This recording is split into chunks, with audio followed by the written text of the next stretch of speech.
Assalamualaikum warahmatullahi wabarakatuh.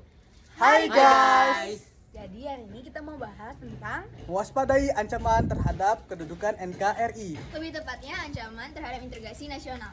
tonton sampai habis ya. Dadah. Hai guys, balik lagi sama kita. Jadi sebelum lebih lanjut, kita mau perkenalan dulu nih. Jadi kita ini dari kelompok 4, saya Rifda Putri Balkis, saya Ulina Syamara. Saya Yuma Putra Langsa. Saya Rija Raihan. Saya Muhammad Awaludin Azikra. Oke, kita lanjut ke materi. Bye. Jadi guys, kalian tahu gak sih, Indonesia itu gak cuma meliputi aspek kewilayahan doang loh. Indonesia juga meliputi aspek-aspek kehidupan sosial. Ada apa aja sih, Yung? Nah, yang pertama itu penduduk Indonesia berada di antara daerah berpendudukan padat di belahan utara dan belahan berpendudukan jarang di belahan selatan. Yang kedua, ideologi Indonesia itu terletak antara komunisme dan liberalisme loh. Yang ketiga, demokrasi Pancasila berada di antara demokrasi rakyat di utara atau Asia daratan bagian utara dan demokrasi liberal di selatan. Yang keempat, ekonomi Indonesia itu berada di antara sistem ekonomi sosialis di utara dan sistem ekonomi kapitalis di selatan. Yang kelima, masyarakat Indonesia itu berada di antara masyarakat sosialis di utara dan masyarakat individualis di selatan. Yang keenam, kebudayaan Indonesia itu berada di antara kebudayaan timur di utara dan kebudayaan barat di selatan. Lalu yang terakhir atau yang ketujuh, sistem pertahanan dan keamanan Indonesia itu berada di antara sistem pertahanan kontinental di utara dan sistem pertahanan maritim di barat, selatan, dan timur. Wah, ada banyak ya. Banyak sih. 7 aspek itu bisa jadi ancaman bagi Indonesia nih, lebih tepatnya bagi integrasi nasional. Ngomong-ngomong, ancaman itu apa sih? Kalian tahu nggak? Enggak. Ya, menurut buku yang kita baca, ancaman itu merupakan suatu hal atau usaha yang bersifat mengubah atau merombak kebijaksanaan yang dilakukan secara konsepsional, kriminal, serta politik. Oh, begitu. Baru tahu ya? Ya baru tahu sih gue. Kita cuma sering denger doang ancaman.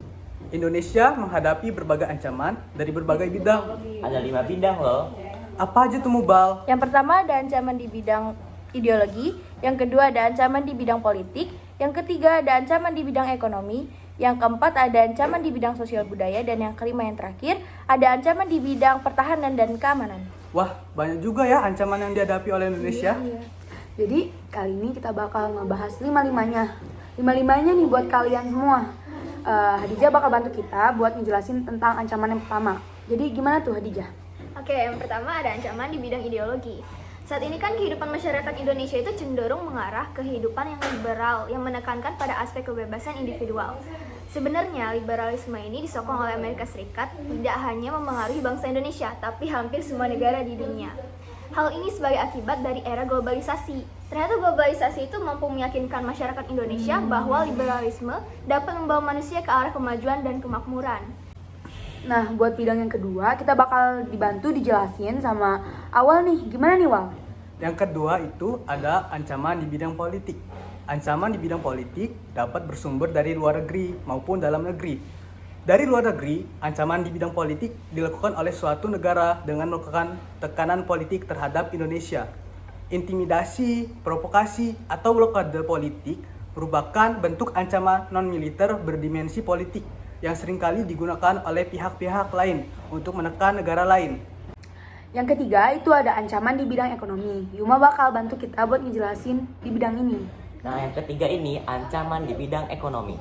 Adapun pengaruh negatif globalisasi ekonomi yang dapat menjadi ancaman kedaulatan Indonesia, khususnya dalam bidang ekonomi diantaranya sebagai berikut. Yang pertama, Indonesia akan dibanjiri oleh barang-barang dari luar negeri, seiring dengan adanya perdagangan bebas yang tidak mengenal adanya batas-batas negara. Yang kedua, cepat atau lambat perekonomian negara kita, negara Indonesia, akan dikuasai oleh pihak asing, seiring dengan semakin mudahnya orang asing menanamkan modalnya di Indonesia. Lalu yang ketiga, Indonesia dapat menimbulkan kesenjangan sosial yang tajam sebagai akibat dari adanya persaingan bebas. Yang keempat, sektor-sektor ekonomi rakyat yang diberikan subsidi semakin berkurang, koperasi semakin sulit berkembang, dan penyerapan tenaga kerja akan semakin rendah untuk negara kita. Yang kelima, bakal memperburuk prospek pertumbuhan ekonomi jangka panjang. Tunggu Yum. Jadi ancaman di bidang ekonomi ini nggak ada dampak positifnya? Karena nih Bal, dari semua situs yang gue baca, ancaman-ancaman itu hanya ada dampak negatifnya aja loh, nggak ada dampak positifnya. Lagi pula, ini judulnya ancaman. Oh. Nah, yang keempat, Mubal bakal jelasin tentang ancaman di bidang sosial budaya nih. Nah, yang keempat, ancaman di bidang sosial budaya, yaitu ancaman dari luar yang timbul sebagai akibat pengaruh negatif globalisasi. Di antaranya sebagai berikut. 1. Munculnya gaya hidup konsumtif yang selalu mengkonsumsi barang-barang luar negeri. Yang kedua, munculnya sifat hedonisme. Sebentar deh, gue bingung. tuh? Hedonisme itu apa sih? Mau jawab nih, hedonisme adalah pandangan yang menganggap kenikmatan materi sebagai tujuan utama dalam hidup. Oke. Jadi kita lanjut. Yang ketiga, adanya sikap individualisme. Dan yang keempat, munculnya gejala westernisasi. Aduh. Westernisasi ini apa lagi nih? Oke, gue bantu jawab. Westernisasi adalah gaya hidup yang mengandung unsur kebarat-baratan. Gimana? Jadi udah tahu kan arti westernisasi? Paham. Oke, jadi yang kelima, memudarnya semangat gotong royong, solidaritas, kepedulian, dan kesetiakawanan sosial. Dan yang keenam, yang terakhir, semakin lunturnya nilai-nilai keagamaan dan kehidupan di masyarakat. Nah, yang terakhir nih, yang kelima, ancaman di bidang pertahanan dan keamanan. Siapa yang mau bantu gua jelasin nih? Gua deh yang mau jelasin. Boleh? Yang terakhir itu ancaman di bidang pertahanan dan keamanan.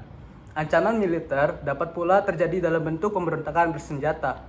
Gangguan keamanan di laut dan udara merupakan bentuk ancaman militer yang mengganggu stabilitas keamanan wilayah nasional Indonesia. Jadi kita udah jelasin nih ya, semuanya lima-limanya. Gimana? Udah paham? Kalau emang belum paham bisa diulang lagi videonya, atau kalian bisa baca buku, buka Atau internet. bisa tanya langsung ke Pak Yop? Bisa. Bisa. Jadi kita udah selesai ya. Iya. Sekian dari kelompok kami. Semoga nggak ada yang nanya. Oke.